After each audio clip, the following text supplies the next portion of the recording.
দারিদ্রতা ও ঋণ থেকে মুক্তি পাওয়ার পরীক্ষিত একটা আমল আজকে আমি আপনাদেরকে বলে দেব। এই দারিদ্রতা আস্তে আস্তে মানুষকে কুফুরের দিকে নিয়ে যায়। মানুষ যখন দরিদ্র হয়ে যায় তখন মানুষের মাথা নষ্ট হয়ে যায়, তখন সে যা পায় তা খায়, যা পায় তাই করে। এই জন্যে হযরত আলী রাদিয়াল্লাহু তাআলা আনহু বলতেন, যদি দারিদ্রতা কোনো মানুষের নাম হতো তাহলে আমি তাকে কতল করতাম। এই দারিদ্রতা, এই অভাব মানুষের স্বভাব নষ্ট করে দেয়। এই জন্য আপনি স্বাবলম্বী হবেন, আপনি অর্থহলা হবেন, এটা আপনার জন্য কল্যাণকর। আপনার অর্থ নাই, আপনার পেটে খাবার নাই, আপনার নামাজ পড়তে ভালো লাগবে না, আপনার পেটে খাবার নাই, জিকির করতে ভালো লাগবে না। কথা ঠিক কিনা? এই জন্য দারিদ্রতা থেকে মুক্তি পেতে হলে, ঋণ থেকে মুক্তি পেতে হলে আপনাকে একটা আমল করতে হবে। এই আমল যত বেশি বেশি করবেন তত বেশি বেশি আল্লাহ তাআলা অর্থের মধ্যে বারাকা দান করবে। এক ব্যক্তি 500 দিরহাম ঋণ আছে। একটা সত্য ঘটনা শুনুন। এক ব্যক্তি 500 দিরহাম ঋণ আছে।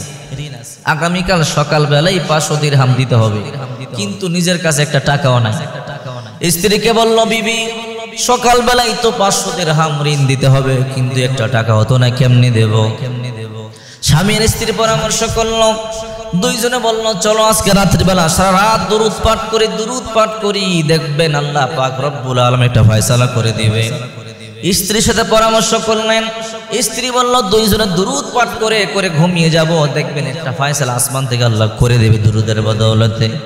স্বামী আর স্ত্রী দুইজনে দরুদ পড়ে পড়ে ঘুমিয়ে গেলেন। ঘুমের ঘরে ওই ঋণগ্রস্ত ব্যক্তি স্বপ্ন দেখে বিশ্বনবী মুহাম্মদ রাসূলুল্লাহ সাল্লাল্লাহু আলাইহি ওয়াসাল্লাম তার ঘরে চলে এসেছে।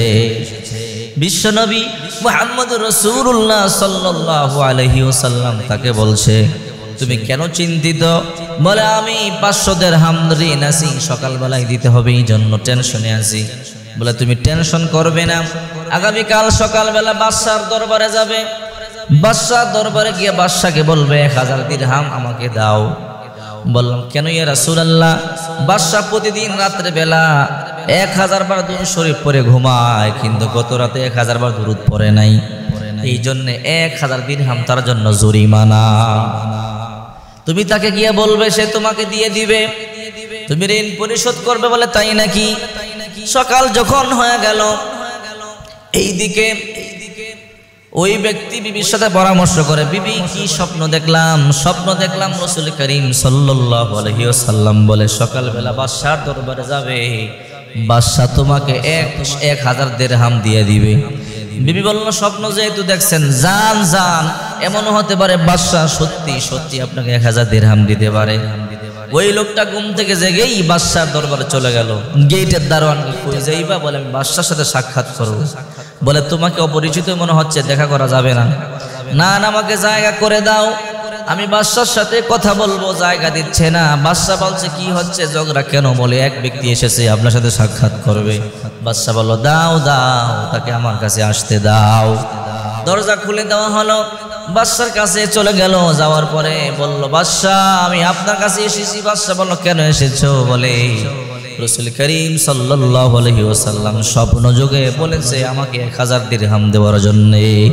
বলে, আল্লাহর কসম করে বলে, আমিও স্বপ্ন দেখেছি, প্রতি রাতে 1000 বার নবীর উপরে দুরূদ পড়ে ঘুমাই, গত রাতে নবীর উপরে দুরূদ পড়ি নাই, এই জন্য আল্লাহ হাবিব আমাকে স্বপ্ন দেখাইছে, সকালবেলা আমার উম্মত তোর কাছে আসবে গরীব, তাকে পানিশমেন্ট হিসাবে 1000 দিরহাম দিয়ে দিবা।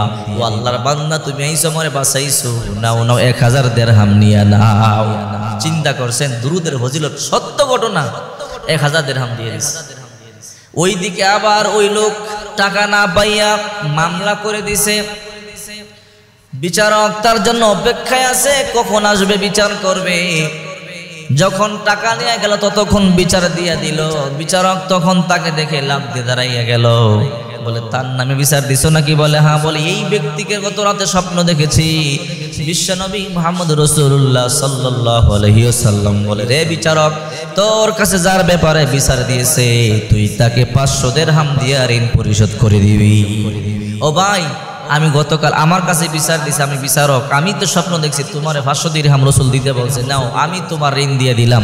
এখন ওই ব্যক্তি 500 দিরহাম বিচারক ঋণ দিয়ে দিল, আর 1000 দিরহাম যে বাদশা দিল সেটা রয়েই গেছে। সুবহানাল্লাহ। এই জন্য বেশি বেশি দুরূদ পড়বেন। আল্লাহুম্মা সাল্লি আলা মুহাম্মদ ওয়া আলা আলিহি মুহাম্মদ। আবার আল্লাহুম্মা সাল্লি আলা সাইয়্যিদিনা ওয়া নাবিয়্যিনা ওয়া শাফিঈনা ওয়া হাবিবিনা ওয়া মাওলানা মুহাম্মদ সাল্লাল্লাহু আলাইহি ওয়া আলা আলিহি ওয়া সাহাবিহি ওয়া বারাকা ওয়া সাল্লাম। যত বেশি বেশি দরুদ পড়বেন আল্লাহ পাক রব্বুল আলামিন তত বেশি বেশি ঋণ পরিশোধ করে দিবে। শুধু ঋণ পরিশোধ করবে তা নয়, আল্লাহ পাক রব্বুল আলামিন বিপদ থেকে বাঁচাবে। দুরূদ পড়লে রিজিক বাড়ে, দুরূদ পড়লে চারার সৌন্দর্য বাড়ে, দুরূদ পড়লে বিপদ দূর হয়, দুরূদ পড়লে মনের আশা পূর্ণ হয়, দুরূদ পড়লে আল্লাহ পাক রব্বুল আলামিন দুনিয়াতেও কল্যাণ দান করে, পরকালে মুক্তির ব্যবস্থা করে দেয়। এই জন্য বেশি বেশি দুরূদের আমলটা করবেন। দুরূদের আমলটা যদি আপনি করতে পারেন আপনার কপাল খুলে যাবে। আল্লাহ পাক রব্বুল আলামিন আপনার দারিদ্রতা দূর করে দিবে, দ্রুত আপনার ঋণ পরিশোধ করবার তৌফিক আল্লাহ পাক রব্বুল আলামিন দিয়ে দিবে। এই জন্য বেশি বেশি দুরূদ পড়বেন। আল্লাহ তৌফিক দান